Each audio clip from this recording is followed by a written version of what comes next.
This next video is going to be about cars and my obsession with them, but before we get into that, I promised a good friend that I would take a look at a favorite hymn that she and her sister Phyllis had, and wanted me to play, and so I looked it up and thought I would play it for them, and I hope it meets your expectations. So here is I Gave My Life for Thee, and this is for you, Vicky and Phyllis. And then we'll get into the video. Okay.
This next video that I'm doing is one about cars. I have always been a car nut, especially in my younger years. I have probably had way more than 50 cars, and it wouldn't be surprised if it were closer to 100. That tapered off after I became older and wiser and poorer because of that obsession I had. But it was fun while it lasted. I have a good friend, good John Sharp, who did not dissuade me from making good on this obsession. In fact, he was helpful in many ways. He was a car salesman and sold me a number of the cars that I had. And but it all started after my dad bought me a brand new 1965 Volkswagen as a graduation from high school gift. And I put about 10,000 miles on it, and suddenly found a black 1961 Lincoln in Dallas that I fell in love with. And I actually traded the 65 Volkswagen for the 61 Lincoln, traded it even. And this is what a 61 Lincoln looks like. I'm sorry I don't have a picture of the real car, but it was the first year that they had gone from the really boxy style back to a very stylish look. And if you were alive in 1963, it's one of the same genre of cars in which President Kennedy was assassinated in a Lincoln limousine. I think it may have been a 62, it may have been a 62, I think.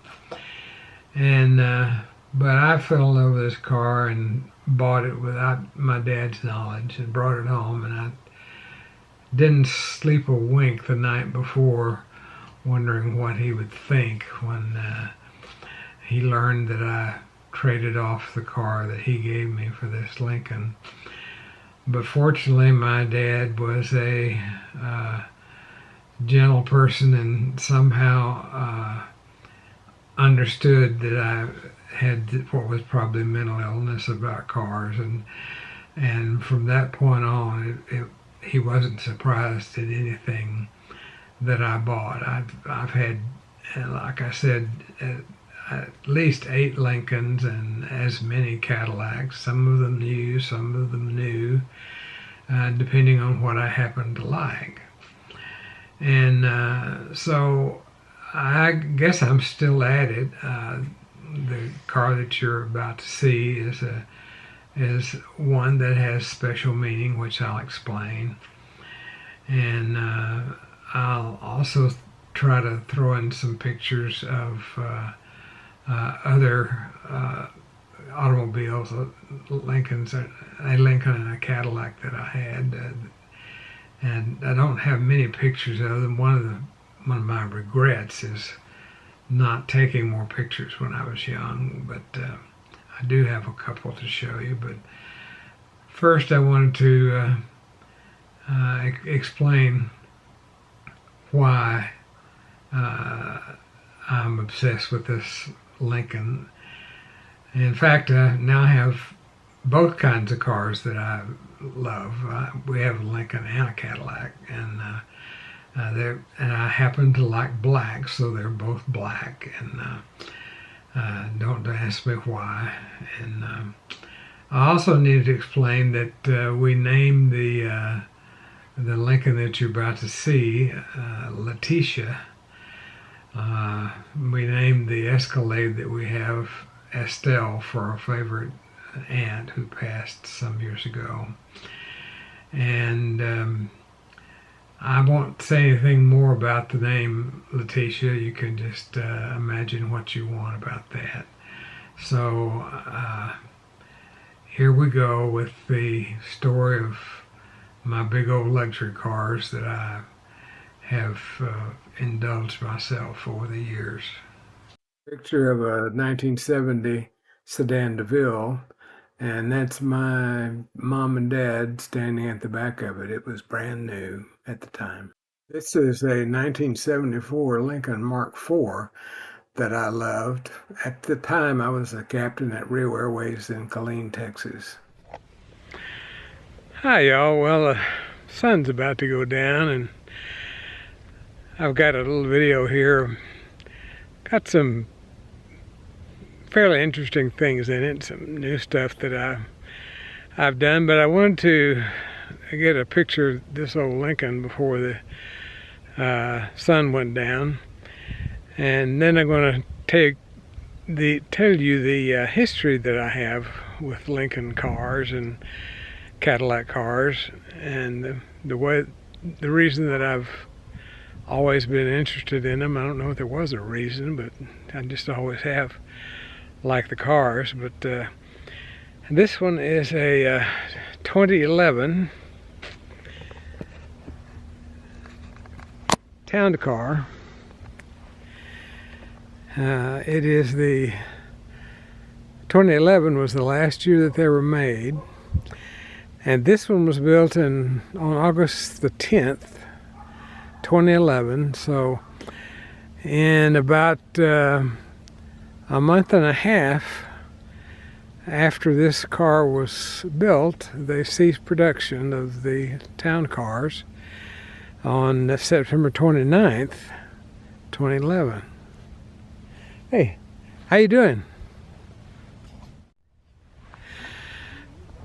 Okay, I had some visitors, so I don't know where I left off, but I think I had gotten in the part where it was built close to the end of the building season. I see my friends are still around listening to the sound of the dog, but anyway, I found this on a lot in Bossier City, Louisiana. It was owned by an old lady in Center, Texas, which is near my hometown of Nacogdoches.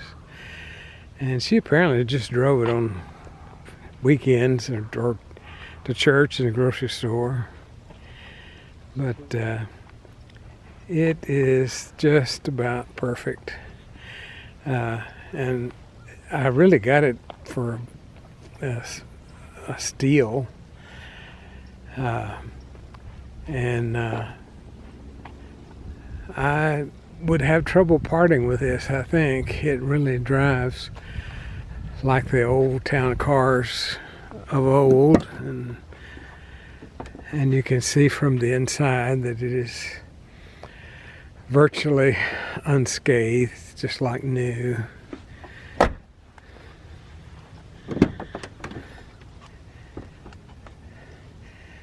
No worn leather or anything like that. And even the hood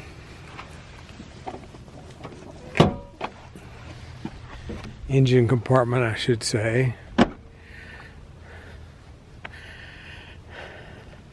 I like the way this little doodad pops out whenever you pull the latch. I think it's so easy to open.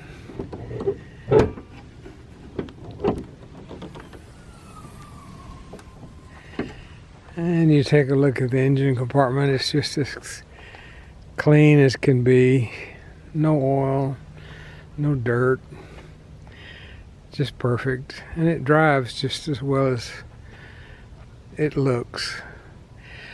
I feel very fortunate to have discovered this piece of hardware.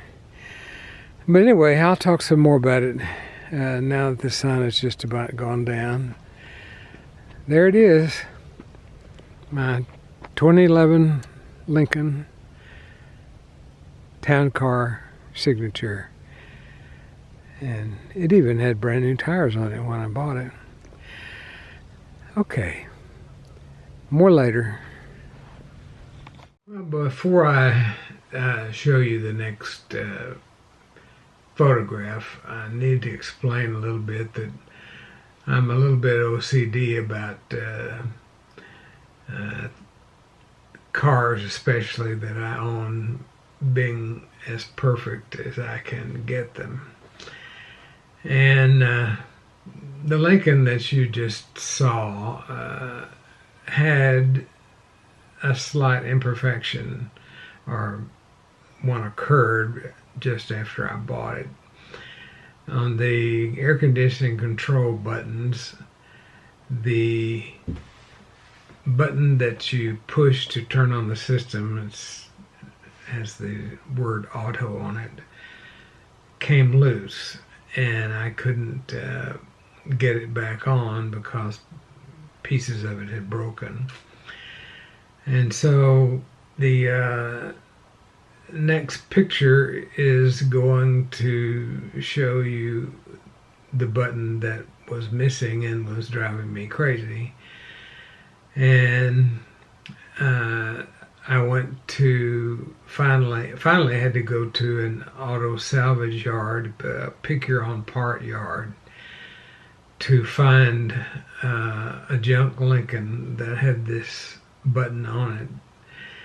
And this will certainly reveal my need for therapy, probably, but I wanted to show you the part that was missing and that was responsible for the rest of the video.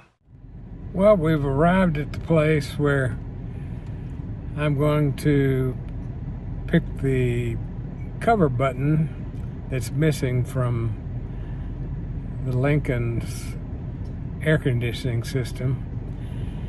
Had no luck at a regular salvage yard. I didn't try the Lincoln place because they generally don't have parts that old. But I'm going in here and give it a try, and this is called Locos Gringos, which means, I believe, crazy white people.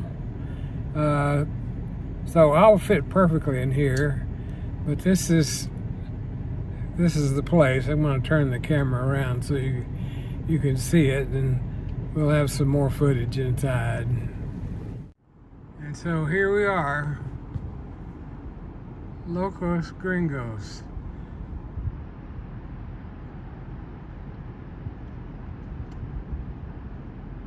Okay, whatever. I'll say a little prayer as I go in there, and we'll see what happens as I try to pick up this part. First time ever. Oh me. Well, I've happened upon this sort of dilapidated old Lincoln. I don't know what year it is, but I'm going to get the part that I need. And I see that it's on there, so I'm going to wait just a second here while I pull it off. There. My little button. I wonder how much they'll charge me for it. This is the first time I've ever used one of these. What do you call it? Pick your own part salvage. This is going to be interesting. There's tons of cars out here. They have them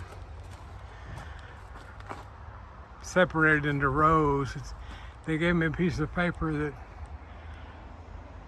that showed me which row had the Lincolns on it. And I've got this one, so I'm very happy.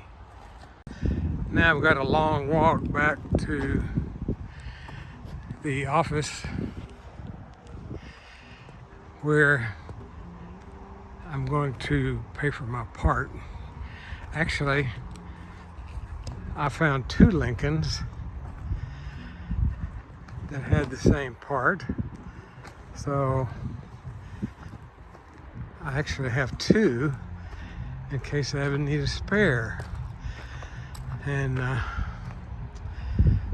it costs $2 to get into the lot. But since the part I wanted was so small, the guy didn't charge me. So now I'm wondering what it'll cost to purchase these two buttons. We'll see. I tell you, a lot of firsts in this retirement life. Never been to a pick your parts salvage place before. What an experience. Wow. I've led a sheltered life, I guess. Well, believe it or not,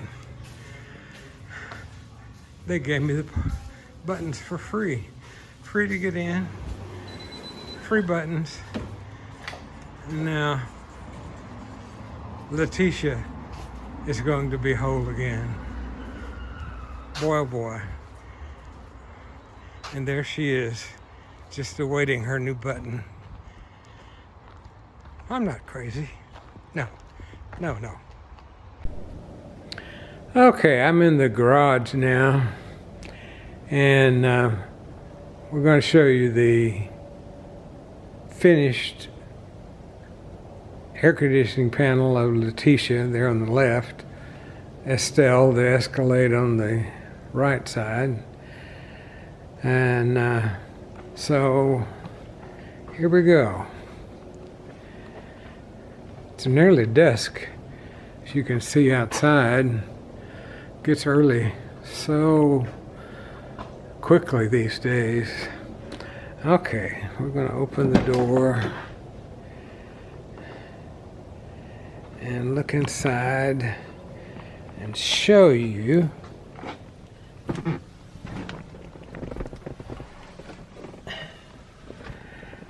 that the panel is as it should be, with the auto button that I got at the junkyard installed. Yay! Well, I hope you've enjoyed this video. I have certainly enjoyed making it. Done a lot of new things here. Got a new camera light that I'm adjusting right now to make it less glaring. And so we're going to bid goodbye to Letitia, and Well, I'll just show you Estelle while we're here. This is a 2020. I got in, I don't know, let's see. We got this in Jackson, Mississippi. And it's just like new too. By the way, I never told you that Letitia only had about 70,000 miles on it when we got her. Amazing for a car that was, what, 15 years old? And it certainly showed that it was unused. Yep, I really love these cars. The Escalade has so much automation on it. I haven't found it all yet. It keeps doing things that I didn't expect. Some of the most unexpected little novelty items that you can imagine incorporated into that car.